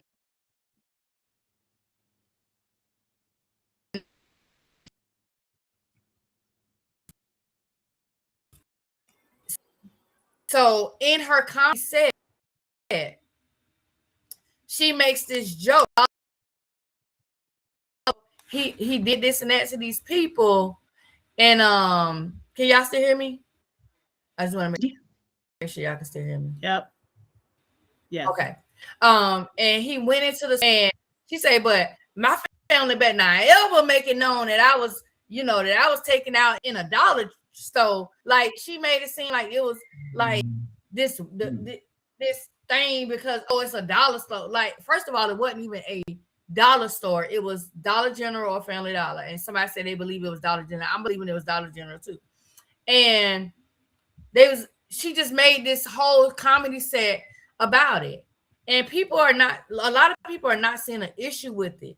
The issue is there are still families who are grieving this incident. Number one, there's children who don't have fathers anymore, who don't have mothers. Yeah. There's a whole community who has a store in their neighborhood that they can't even patronize anymore because now it is boarded up.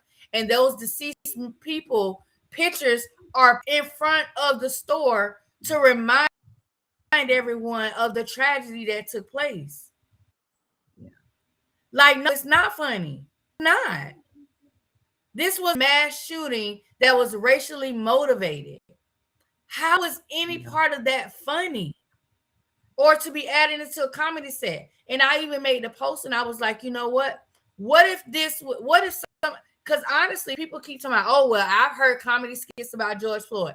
I ain't ever heard nobody do any kind of comedy skit or make any insinuation that, you know, of anything about George Floyd and how he died. I have, and it was the most distasteful thing I ever heard. And that's the part. If you have heard it, it was probably distasteful. That's the key right there. Yeah. If you have heard something like that, it was definitely distasteful. Just like this was, people in the city are upset. They are literally like, they are really upset. I woke up this morning, just on a regular morning, and then I saw it and I was like, wait, because I didn't look at Netflix last night. I didn't even know. I don't even like some more like that. She's not even that funny. Like, I remember her from Def Comedy Jam, when she would get on Def Comedy Jam and do her little skits and stuff, and be like, she's really one of those overly sexual women. She's one of those overly sexual comedians. And I don't really gravitate to that type of comedy. Like, sexual innuendos and things are not funny to me. Like, it's a part of life. Like, it ain't. And she's really vulgar. And the fact that she's even Nia Long's sisters is still mind-boggling to me. Right. Yeah, somebody said Exactly, it. Exactly. Melody. Melody said, Yeah. Melody said, would she have made that comment if it was one of her family members? Of course not. Absolutely not. No. No. I think the problem is, You and know, don't shoot, and don't see, shoot, people don't shoot the they don't messenger. understand how that affected the city because we already are in. First of all, we're already in the South. We already Right. know the areas of our town that we already know. If you go over here, you know, you got some folks over there that don't like black folks. Don't go over there. We already know. In the 21st century, we still got to worry about where we go in our own city and what I, time of the night is. Like this parts of the city, you might as well say it's a sundown area. You know how they say you got sundown towns? Well, Yeah. guess what? You go in this neighborhood over here past time, you better go fast. Because I definitely have been chased in my car going through certain areas of town by men, white men in pickup trucks with shotguns. Wow. It has you know, happened. and you know what the crazy part is? When I was looking through your comments of people that was, making the saying that it wasn't a big deal, and I was going to some of their pages, they were of the younger generation. Yeah. And unfortunately, and again, don't shoot the messenger. You're right. Unfortunately, the generation Sonny's age and a little bit older, they have this mindset of just, why are you taking everything so serious? Y'all so Mhm. soft. Everything is affecting y'all, and just, let it go, move past it. It ain't that serious. And it's not that serious until something happens that directly affects them. So unfortunately, we have a large population of people who don't get it. They don't, you know what I mean? They just don't get it. Like we had a mass shooting here in Buffalo. A young white dude went to a Tops in an all black neighborhood, the only grocery store we had in that area.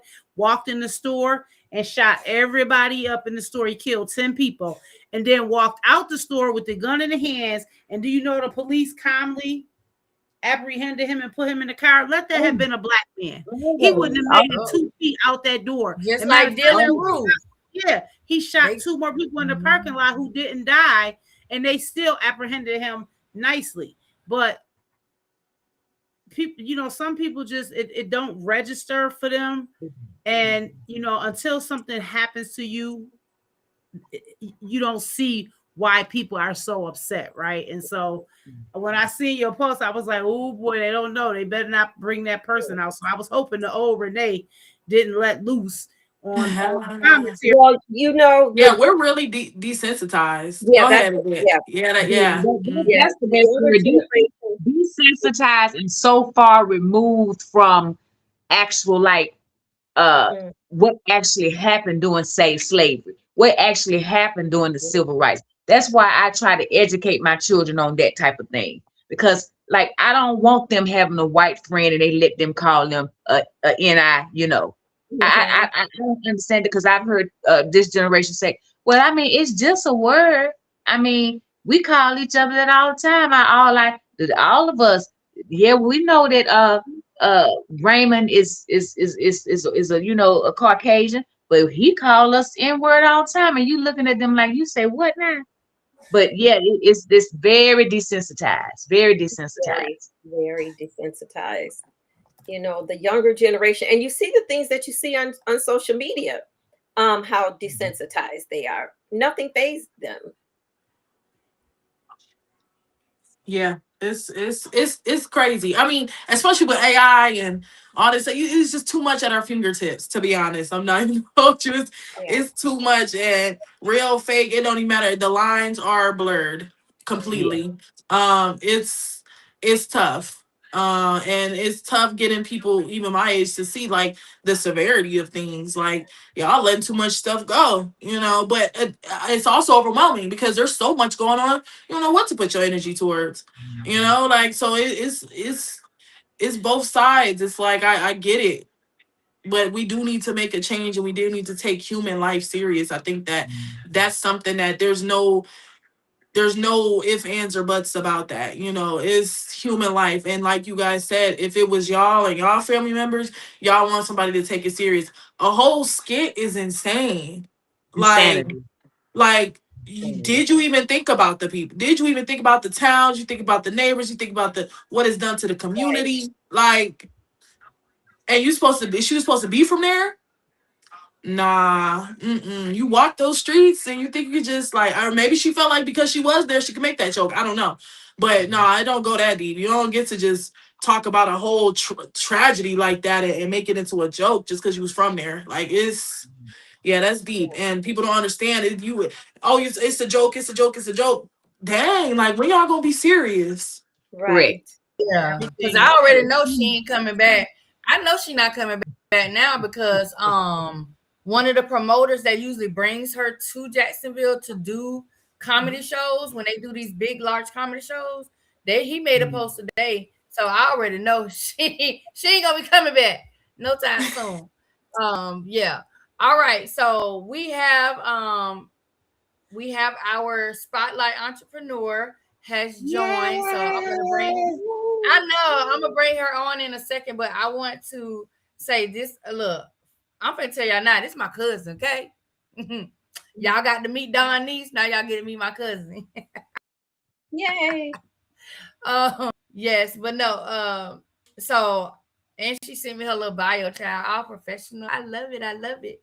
All right, so this is my cousin, Lisa Burgess. You hear that Burgess name? Burgess go deep, baby. Um, and her business is the Wealthy Witch trademark. Okay, the Wealthy Witch. And don't forget the trademark, baby. She's a psychic medium, a medium, tarot reader. I always say this word wrong. Reiki, little Reiki. Listen, I always say it wrong every time. My daughter just taught me how to say this word last night, and I'm still saying it wrong. A healer, a womb master, and spiritual advisor. Intuitive since age 2, with over 30 years of prophetic service to the public, the elite, big corporations, and celebrities alike. A visionary in her own right and a $billion wordsmith. Lisa is the architect behind multiple businesses spanning from food, DIY, medical, and nonprofit sectors. Her voice moves brands, her rituals move energy, and her strategy moves empires. Deeply rooted in both Florida and Georgia, Lisa dedicated her time to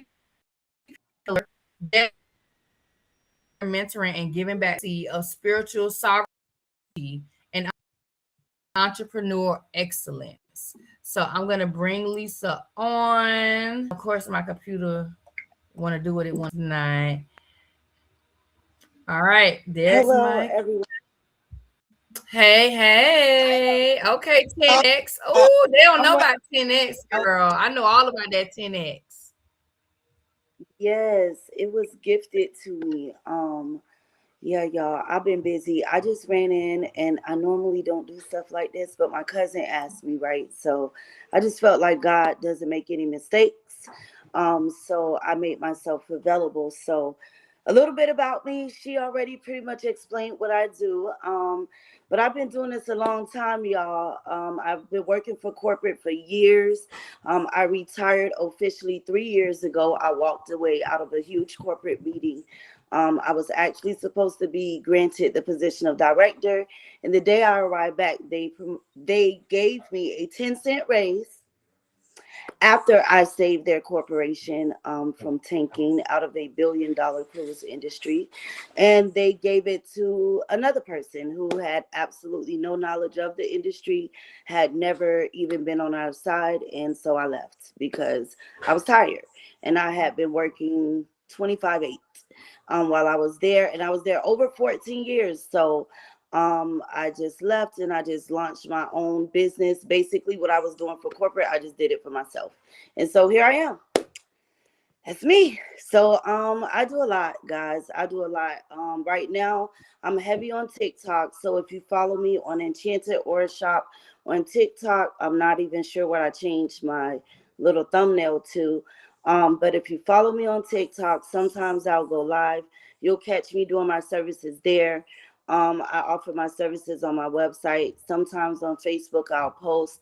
But I love what I do. I'm an intuitive healer, You ask me, I'll answer it. I usually do free yes or no sessions on my platforms if I have the chance. And yeah, I'm busy, y'all. I do a lot. I'm in the medical field, so I do caregiving services. I do Alzheimer's, NICU. So I'm busy. I stay busy. Awesome.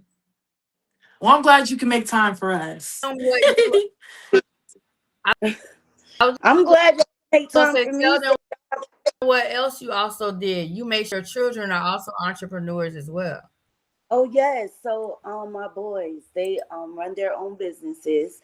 They are like, my oldest is more like a handyman. He does electrical work. He does handiwork like carpentry. My youngest, he does like more lawn work. But they both own their own businesses. They've been doing it now for like 2 to 3 years. My youngest actually is about to launch his YouTube channel because when I do go live, everyone loves him, and like it's been requested that he starts a YouTube channel, so I'm working on that. But yeah, they've been entrepreneurs now going on 2 years. My youngest, he makes like $15 to $25 an hour. My oldest at minimum $40. He don't, if you don't pay him 40, he not taking a contract. But yeah, it's been for a while now. They love it. I teach them to save. Their credit scores are at 650 and higher. It might tank because I haven't actively used their credit in the last year, unfortunately, but fortunately because I don't like credit. So I do a lot of cash. Cash is king for me. So we do a lot of cash transactions, but when it does come to credit and we need it, we'll have it. But yeah, they do that too. They love it. But I try a lot, Now, y'all. Sitting yeah, still you right do a now lot. is a blessing. I'm surprised I could even make this live. Like I haven't been live on any of my platforms in like 2 weeks. My phone been blowing off the hook. Because I do predictions. So sometimes like CNN might call me, like they'll inbox me and ask me to do a prediction behind the scenes. So it just depends on what's going on. Like Anderson Cooper just dropped. He probably gonna reach out to me soon again. But like, and then the Epstein files just dropped, so my phone been off the chain. Like the Secret Service been in two of my lives. They've been following me around my house. I already told my kids be ready. They don't knock on my door in like 2 weeks. So yeah, they probably want like a reading 10 times out of 10. But I got them. But yeah, I'll be busy. And see, people don't believe that be real. Like, yes, they really be stalking people and be coming. They really be doing that. So yeah. Yeah, it's real. Mm-hmm. So it's not a game. It's not fake. Like they really, like corporations really, really do it because the thing is, like, what corporations, like perfect example, the Epstein files, they circulating now. So now a lot of corporations going to reach out because either they're going to tank, their CEOs are going to step down, so they need to be saved behind the scenes. So they need to see what's coming, like how much their lawsuits are going to be. It's like various reasons they would reach out. Like Campbell's wants to know if they're going to be saved because they have bioengineered food. But like stuff like that, they reach out for different things. It just all depends on the client. It depends on what they need. I do psychic detective work too, so I work on missing cases. Like I did the Lori Page case behind the scenes. I'm working on 2 national ones now, but I won't release the names because I'm still working with the detectives and they don't want it released. But can we But find that lady that's been missing? Where which them one? people mama at? Um, that about Katie, that. Really So, curious. I won't say much because that case I'm in between if I'm gonna reach out about because I feel like they already know. Like it's not a secret to them.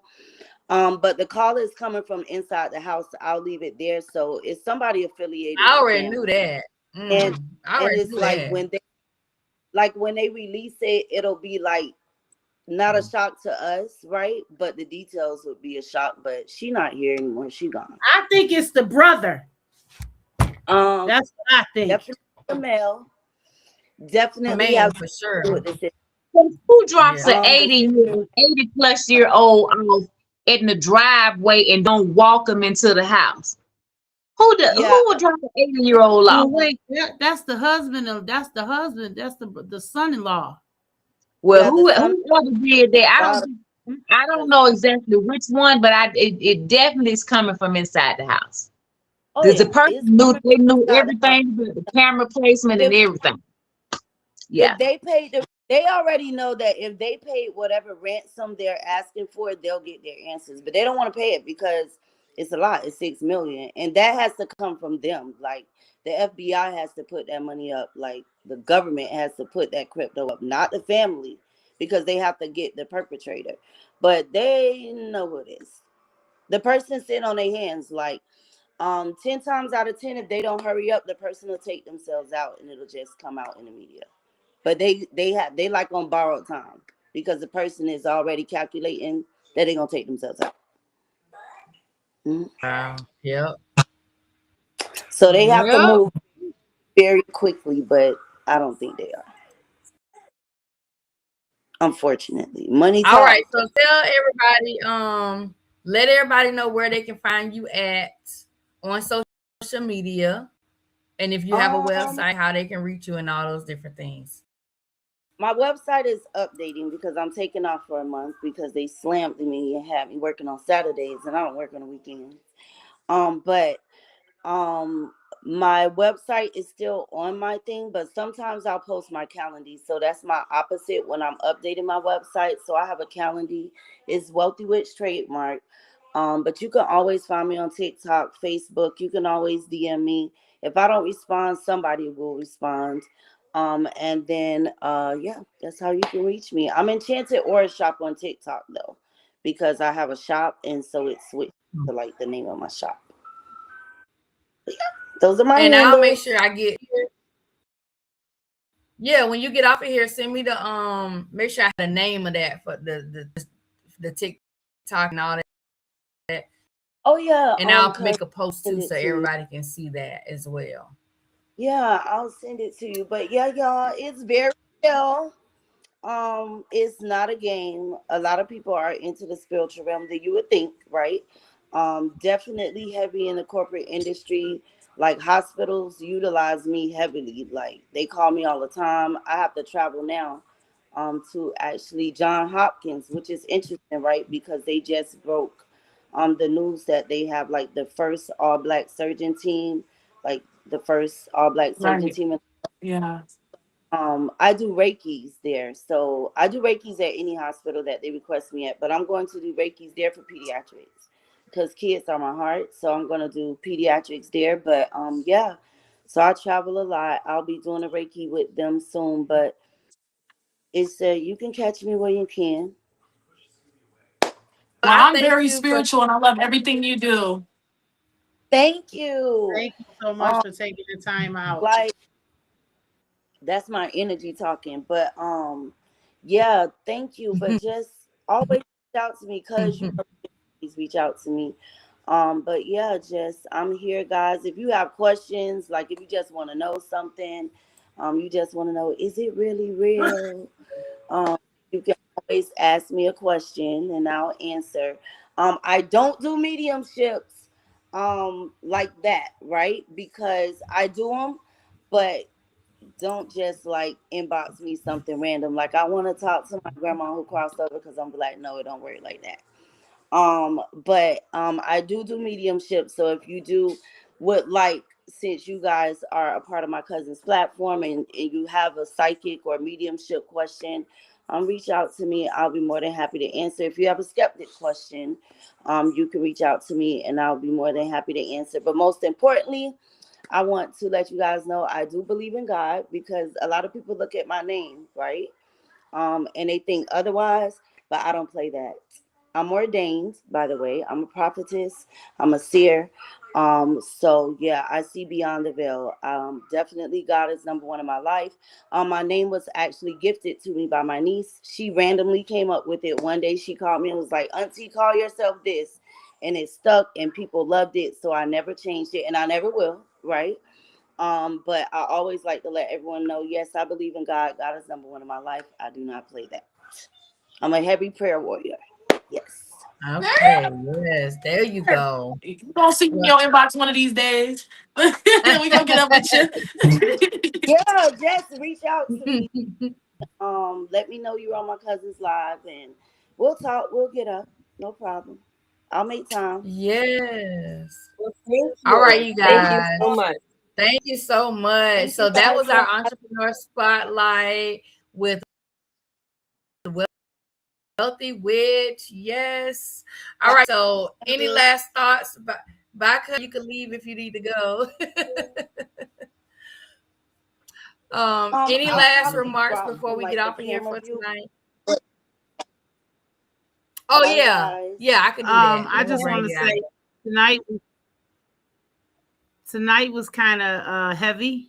I was sitting here thinking about that. But you know, that's the thing. Sometimes we have to have these conversations, right? These real deep, truthful conversations, because that's the only way we're going to heal our communities. Right. So know that it's not always going to be like this. If this is your first time joining us, we're going to, you know, have different topics every week and every time we come on. So thank you guys so much for sticking around and sharing in our stories that we were able to share with you. Thank you, ladies, all for sharing your stories, because it's very hard to give of yourself, especially to people that you don't know. So I just want to say thank you to you guys. Yes, absolutely. And thank you guys for sharing tonight, because I know, you know, I didn't tell y'all ahead of time I was going to want y'all to share anything, but that's what makes it so, you know, so organic and so unique that, you know, I like to surprise you a little bit. And it just makes the conversation flow a lot better, for sure. Yeah. So thank you, everybody, all of you ladies, for sharing what you did share on this evening. Thank you for Thank you, everybody in everybody. the You're chat. welcome. Appreciate you. Yes, Everybody in everybody the in the chat. Hey, chat. Thank Renee. you so Hey, much. cousin Oh, yeah. Oh, Ron. so Renee in the chat. Renee Bay. Okay, Renee Bay. We got Yvette Renee. I'm Renee. And we got Renee Bay. Right. Three of All them right. things. Make sure you guys go and follow us on Facebook, 1 Hour Girls Talk. We are finally on YouTube page tonight. I was able to finally get it connected. And so it was airing live on YouTube on our official page tonight. So make sure you guys go and follow that. And Can you hold on 1 second? share the lives. Huh? You say what? Oh. Oh yeah, share the live, y'all, and come back next week because we're doing financial and career and all that Oh stuff. And yeah, I'm ready to learn yeah. how to Next make week, some money, honey. Yes, That you want to be here for it, yes. okay? Right. Let's I'm gonna leave tell some you now, generational wealth. Missy Okay, Vet. I'm gonna need tell you some now. wealth. Get some wealth and some health in there. That's I right. already know Missy Vet Renee has all the tea because she's I can't wait. businesses. She got all the tea to help us make some money. Sure Okay, I do. need it, so make girl. sure you I come need back it, next girl. week. All right, you guys. Well, have a good evening, and we are out of here. Yes, Good yes, night. yes.